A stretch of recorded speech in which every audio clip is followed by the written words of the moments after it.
Bienvenue à tous. Aujourd'hui, nous parlons de démocratie à l'africaine en nous appuyant sur le cas spécifique de la Côte d'Ivoire. Faustin Kouadio est avec nous. Il est auteur d'un livre intitulé Une démocratie à l'africaine pour un développement durable, cas de la Côte d'Ivoire. Avec lui, nous comprendrons ce concept et ses enjeux.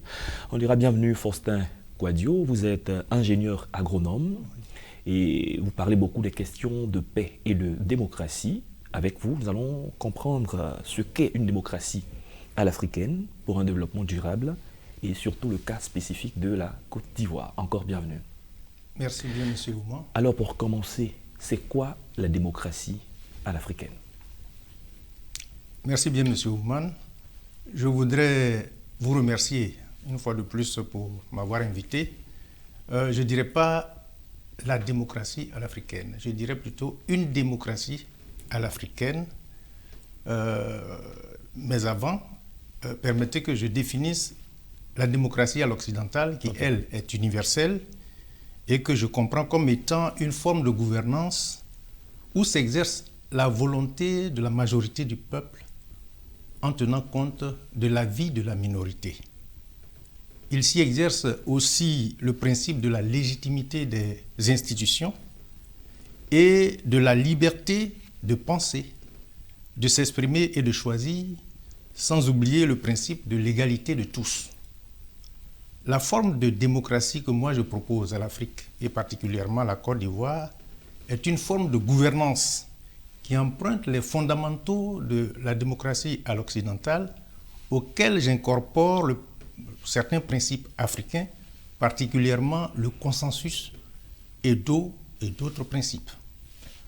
Ce serait donc une démocratie, disons la démocratie occidentale que nous connaissons, mais adaptée à certaines spécificités africaines. D'accord, on aura l'occasion au cours de l'émission de voir comment se fait cette adaptation, mais dans l'ouvrage que vous avez écrit, vous parlez du multipartisme, sa réinstauration qui aurait entraîné beaucoup de désordre, beaucoup de difficultés. Expliquez-nous brièvement comment.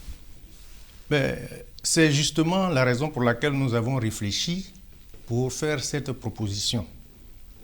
Nous avons exercé la démocratie depuis 1990, dès l'introduction du multipartisme en Afrique et particulièrement en Côte d'Ivoire, et nous avons vu le mal que ça fait. Et d'ailleurs, en ce moment-là, en 1990, des voix ont énoncé que les Africains n'étaient pas mûrs pour une telle forme de gouvernance. Et cela a provoqué un tollé général à travers tout le continent. Ces crises multiples que nous constatons sont dues au fait que cette forme de démocratie n'est pas adaptée aux spécificités africaines.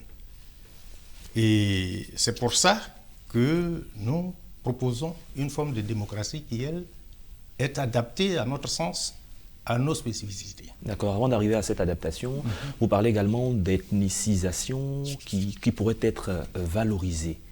Parlez-nous un peu de comment vous comprenez l'ethnicisation et comment cela peut contribuer au développement en Afrique. Donc, avant de répondre à cette question proprement dite, je voudrais énoncer quelques-unes des spécificités qui sont propres à l'Afrique. Retenons que le taux d'analphabétisme reste élevé en Afrique. En 2008, lorsque nous écrivions le livre, il était de 51% en Côte d'Ivoire et un peu plus de 70% pour l'Afrique. Il faut comprendre aussi qu'il y a un grand esprit de solidarité qui lie les peuples africains, ce qui fait qu'ils sont très attachés à leur ethnie, à leur tribu ou à leur région d'origine. On a aussi les formes de gouvernance qui varient d'une région à une autre, et cela, quelquefois, transparaît dans le comportement des dirigeants de nos pays. On peut, par exemple, prendre le cas des Akans, la royauté, et puis aussi la forme de gouvernance avec les masques chez les Mandés du Sud, ou avec les classes d'âge chez les Gours, et puis la gouvernance par famille chez les Krous.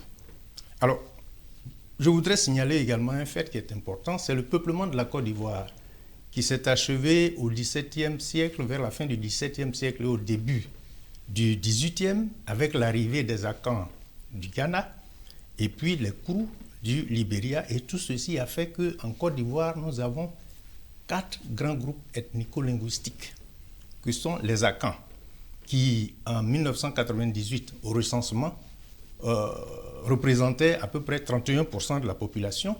Ensuite, nous avons les Mandés, qui sont environ 19% de la population, qui sont à l'ouest et au nord-ouest.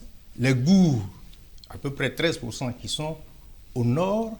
Et puis ensuite, les Krous, qui sont au sud-ouest, à peu près 9% de la population. D'accord. Nous allons entrer maintenant dans la faisabilité.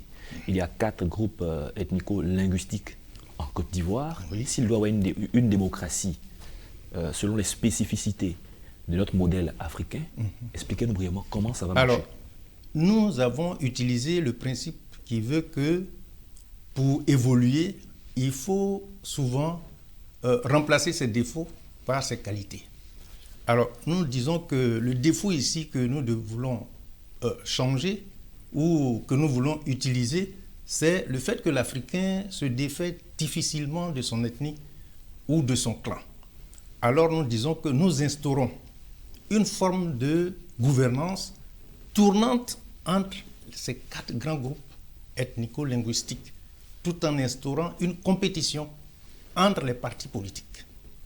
Alors, qu'est-ce que ça dit? Je vais prendre un exemple. Le consensus, j'ai parlé de consensus. Oui. En Afrique, c'est important. Le consensus qui va précéder ce fait-là, par exemple, peut dire que pour la mandature, une mandature à venir, première mandature, que le président de la République soit issu d'un des groupes ethnico-linguistiques. Alors, supposons que le consensus dise que pour les 7 ans à venir, le président de la République soit issu du groupe Mandé. Donc 5 ou 7 ans, ça dépend. On va dire 7 ans parce que c'est un mandat unique. Okay. Ou 10 ans, selon ce que le consensus aura retenu. Alors, le président de la République doit sortir d'un de ces groupes ethnico-linguistiques.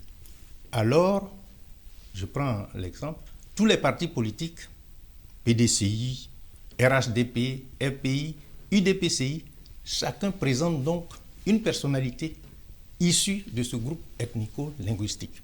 Alors, si c'est le Mandé qui est retenu, comme je l'ai dit tout à l'heure, le PDCI, le RHDP, le FPI, tous les partis politiques présentent donc un Mandé. Le consensus peut avoir retenu également que pour cette mandature, le Premier ministre soit du groupe Gour, par exemple. Alors, supposons que cette élection qu'on aura eue, le président qui en sorte, qui est du groupe Mandé, soit sorti de l'UDPCI. C'est un parti politique qui aura donc gagné ces élections. Alors, le président désigne son Premier ministre du groupe Gour, parce que d'abord, ce Premier ministre sera issu de l'UDPCI, mais du groupe Gour. Et pour un esprit de partage du pouvoir, les autres présidents d'institutions pourraient provenir aussi des autres groupes. D'accord. Comme on n'a pas assez de temps au cours de l'émission pour rentrer dans tous les détails, ceux qui certainement pourront se procurer votre ouvrage, pourront aller en profondeur. Mais allons aux avantages. Oui. Aux avantages, parce qu'il nous reste moins de 2 minutes pour finir l'émission. Quels sont les avantages de ce modèle que vous proposez après observation? Bien. Alors, les avantages, ils sont nombreux. D'abord, le fait que la population accepte ce principe de tournance, de gouvernance tournante, oui, est une forme d'expression de leur amour les uns pour les autres. Deuxièmement, l'obligation sera faite aux partis politiques de recruter au sein, leurs militants, au sein des différents groupes ethnico-linguistiques pour ne pas être assimilés à des ethnies. Aujourd'hui, quand on dit le nom d'un parti politique en Côte d'Ivoire, on pense à une ethnie. La chance est désormais donnée à tout le monde d'être candidat au sein d'un parti politique. Des dignitaires qui ont quitté leur parti politique pour des incompréhensions peuvent revenir parce qu'ils savent qu'ils auront leur tour de gouverner. On ne peut plus rester longtemps au pouvoir. C'est 7 ans qui ont été définis. Vous n'avez que 7 ans. Et au finish, si tous les groupes passent, on aura un développement harmonieux parce que les dirigeants ont tendance à développer leur région. Et donc, quand la boucle sera bouclée, la Côte d'Ivoire sera entièrement développée. D'accord, M. Faustin Kouadio, malheureusement, heureusement, nous sommes à la fin de cette émission. Quant à la faisabilité, d'autres cadres permettront de savoir si c'est faisable ou pas. Pour l'instant, nous sommes au modèle de démocratie que tous nous connaissons. Et dans nos villages également, il y a ce modèle de gouvernance auquel nous sommes déjà habitués. Merci. Je rappelle que vous êtes ingénieur agronome et auteur d'un ouvrage intitulé « Une démocratie à l'africaine pour un développement durable cas de la Côte d'Ivoire ». Vous faites des propositions. C'est la fin de cette émission. Merci à tous de l'avoir suivi. Bonne suite de nos programmes. Merci.